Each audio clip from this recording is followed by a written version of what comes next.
because you need self-discipline to become that girl. Let me tell you about this girl, maybe I shouldn't. I met her in Philly, and her name was Brown Sugar. See, we been making love constantly, that's why my eyes are a shade blood burgundy. The way that we kiss is unlike any other way that I be kissing when I'm kissing what I'm missing, won't you listen? Brown sugar, babe, I guess high off your love, I don't know how to behave.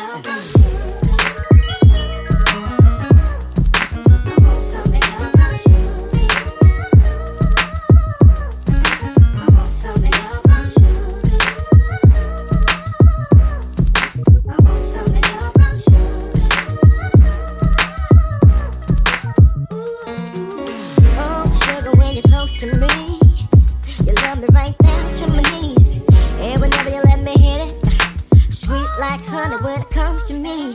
Skin is caramel with the cocoa eyes, even got a big sister by the name of Chocolate. Brown sugar, babe, I guess high off of love, don't know how to behave.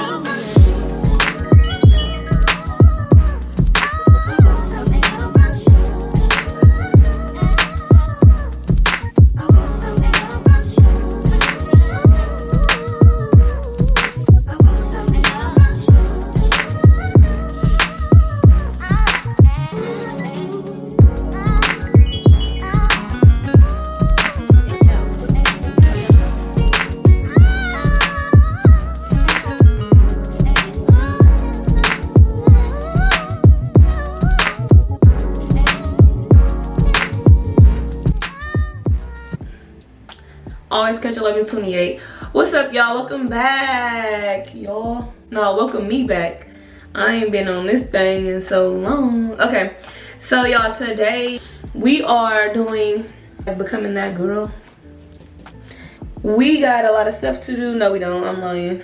Today is Saturday. Y'all, I was so motherfucking irritated earlier. The cable people was supposed to come. The Xfinity Comcast people was supposed to come and hook up my Wi-Fi today, finally, but it was a change in those plans because the man got lost, didn't never come to the house that he said he was outside. He never was outside because I went outside and I never saw him outside. Then he canceled my appointment. Like, you had the nerve to cancel my appointment, bitch, and you were in the wrong. Oh, I was hot. So,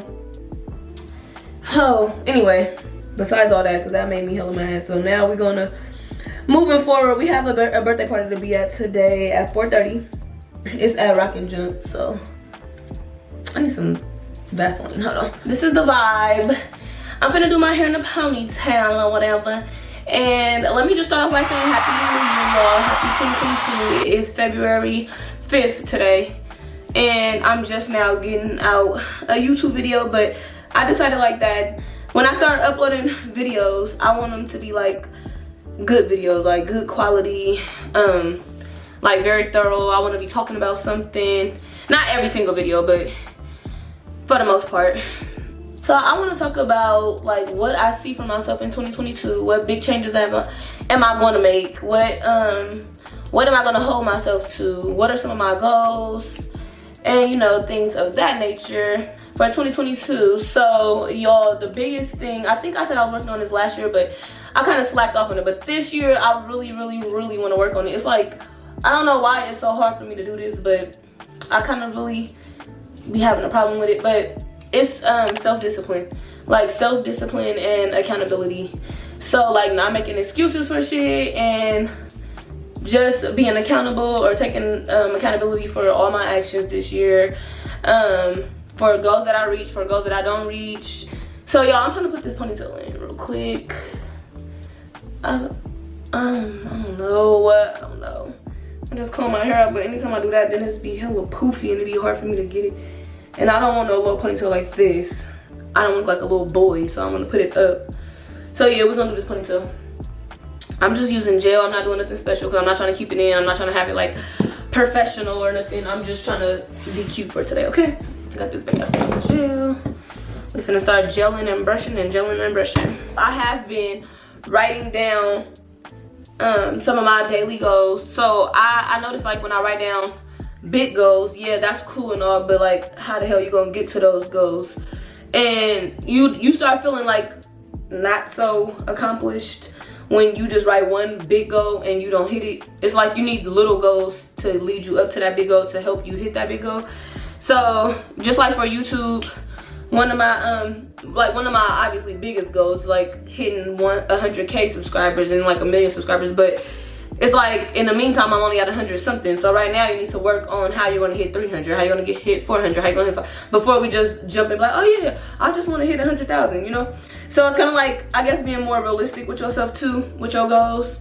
And don't get me wrong, you always could dream and you always could, you know, there's nothing wrong with dreaming big and having bigger goals that's so big that it sounds like, how you gonna do that? But that's one of my goals. You know, like, don't worry about how I'm gonna do it. It's gonna get done. It's just one of my goals.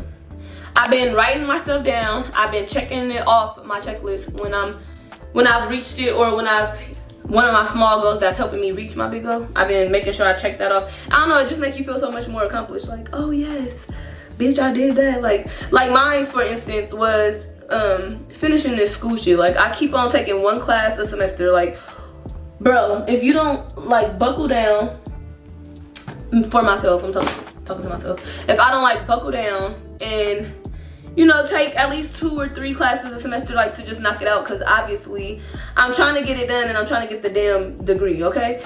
So that's one of my goals. So I was like, okay, if I'm gonna do this, I'm gonna dedicate myself.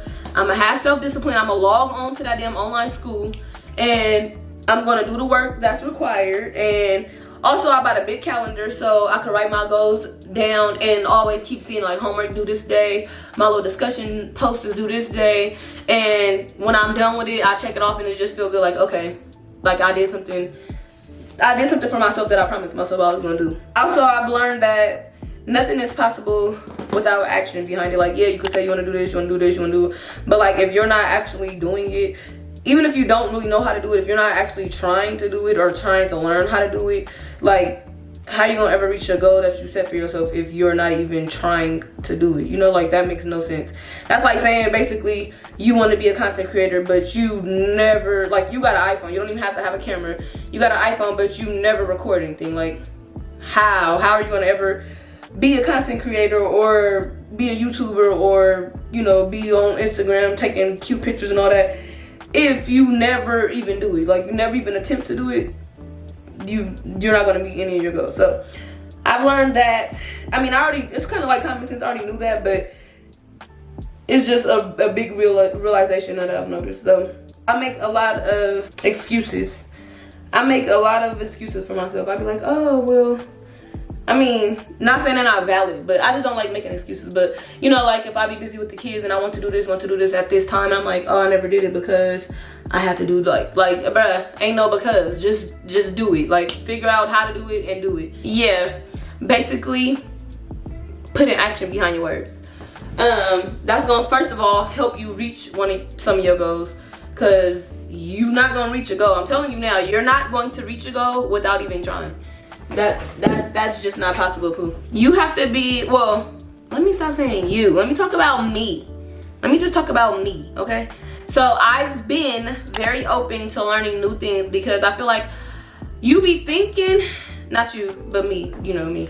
I be thinking I know stuff, and I probably do. Like, I do know a lot of stuff, but it's like you can always learn more about it, you know? Being very aware that there's always, like, new stuff to learn. There's always, you know, new stuff you can implement. It's always something new out there, okay? So you gotta have an open mind to a lot of stuff. You gotta have an open mind. Like, you can't be like, oh, I already know how to, you feel me? I already know how to record on the camera, I already know how to edit it. It's gonna always be some new shit. You can learn new stuff. Just like me, like, now I learned that I like visuals more than I like sit down and talking videos. Like, I'd rather watch vlogs, or I'd rather watch, like, stuff where, you know how people got the car, you know, like me, like I just did, when you get out the shower. Like, I like visuals like that, so I'm starting to include that more in my content, because that's what I like to see, and that's what I feel like I can do it too. Like, you can do it too, bitch. The fuck, just get to it. So you gotta have some type of vision for yourself. And oh, speaking of that, I've also learned that if you want to work for yourself, like, you gotta get to it. Like, it's on your schedule. I feel like, I don't know, it's easier because, like, it's easier when you have a job, because obviously you know what you're going for. You're already getting paid. it's just easier. But like when you want to work for yourself, it's like it's easy to put it off. I noticed, like, it's easy to be like, oh, like, I'll do that video tomorrow, or I don't feel like it, or, but it's like, if you was working a job and this was your job, you would be doing that video today because it's due today. Like, there's no, you know, there's no, like excuses, I guess, to make for it. So, I've just been having that in the back of my mind, too, like, oh, yeah, girl, you want to work for yourself, yeah, you better get to it. Like, there is no excuses. If this was a job, if this was, like, you know, you making a video because, say, for instance, just a sponsorship or something, like, you will be making that video. I don't give a fuck what you was feeling like, you will be making that video. So but you gotta treat yourself with that same, like, girl, this is your company, this is your business. Not just like with content creation, but you know, people that got businesses and small businesses and that package orders and do stuff like that. I'm just like, today I don't feel like, you can't have that type of attitude. You cannot have that type of attitude with being a business owner. I mean, I've been knew that, but it's just, I'm really comprehending it, I guess. Either you're gonna do it or you're not, and if you're not, then you're gonna work for somebody else. So it's up to you what you want to do. Self-discipline also, I guess it can tie in with becoming that girl, because you need self-discipline to become that girl. I was so fucking, y'all should have seen me earlier. I was so mad about that Comcast shit. Like, who, how you gonna, but I just don't understand how you gonna cancel my appointment. First of all, there's a time block. You got it between 8 and 10 a.m. to be here. Mind you, I was up at 7, sitting up here waiting, because I'm thinking they're gonna be here at 8. No. He said that he was outside at 9 something, like 9:20, 9:15. They was calling my phone and they was saying, like, the person is outside, but it's an automatic person. Like, I can't talk to the actual person, you know? Because I'm like, let me talk to the fucking dude, because where are you at? You must be lost because you're not at my door. You're talking about you outside, but you're not at my door. Oh, I was so annoyed. It was like 9:20 something, so mind you, I have until 10 o'clock. That's my time block, between 8 and 10. So first of all, if you are lost, buddy boy, you got about 40 more minutes to find my motherfucking place. So you need to find it. You don't get to just cancel my appointment at 9:20 because you can't find it. That, like, bruh, that just really blew me. Like, how? So, ooh, I just have to, I didn't really want to cuss out the person on the phone because, like, they not, you know, it's not their fault. They're not the person that's lost. Like, let me talk to the motherfucker that's lost. That's who I want to talk to. But she like, oh, there's no, we don't have any phone numbers, whatever, to get in contact with them. We just go through our department, like our tech department. Like, no, let me talk to the motherfucker that's lost. Let me talk to him, like, so I can tell him where the fuck he's at, because, whew, you got me high, bitch. I've been up since 7, mind you. I got the kids situated early in the motherfucking morning, so I can be here, so they wouldn't be no fucking distraction. Like, bruh, and you telling me you're lost and just cancel my appointment? Ooh, I was hot. I was so motherfucking hot. I was so fucking hot. But anyways, have y'all watched that Janet Jackson documentary thing on Lifetime? Cause girl, if you haven't, you need to. But I don't know if it's just me, but I always like been a person that like to watch, you know, like how celebrities' life, like how they grew up, or you know, whatever. I always been that type of person because you don't be knowing real details about people. You only be knowing what the fuck you see on the internet or the social media or whatever, the news or whatever. But now I like, not really got questions, but I kind of do got questions. Like, I feel like they skipped over that Jermaine Dupri part hella fast. Like, it was way more to it, to her and Jermaine Dupri relationship than what they showed. They just like skipped over some of it. But I think it was because they spent hella time on some of the older stuff and they probably didn't have time. But no, I want to know what the fuck happened, because basically I think Jermaine Dupri cheated. He kind of said it like, you know, well, I did what any man would do, or whatever he said. So that means that you cheated, bro. So I knew some of Janet Jackson's songs and stuff, but like, I didn't know she was that girl. Like, she was that girl. Janet Jackson was that girl. So if y'all haven't seen that little documentary shit, y'all need to go watch it. Oh, and my favorite movie is Poetic Justice. So like, I really was interested because I'm like, oh yeah, let me see, because you know she was Justice on there. So I was like, let me see. Randy Jackson, am I tripping? Or is Randy Jackson the nigga from American Idol? That's her brother? It said that was her brother on there. But I remember him being hella fat, but on this little episode, then he was not fat. He was hella skinny, but not hella skinny, but he was way skinnier than what I remember Randy Jackson looking like. But I never knew Randy Jackson was part of the Jacksons. If that was Randy Jackson off of American Idol, like, I never knew that. Maybe I was just too young or what, but I didn't know it was that Randy Jackson. But it looks brown sugar, babe. I guess high off your love, I don't know how to behave.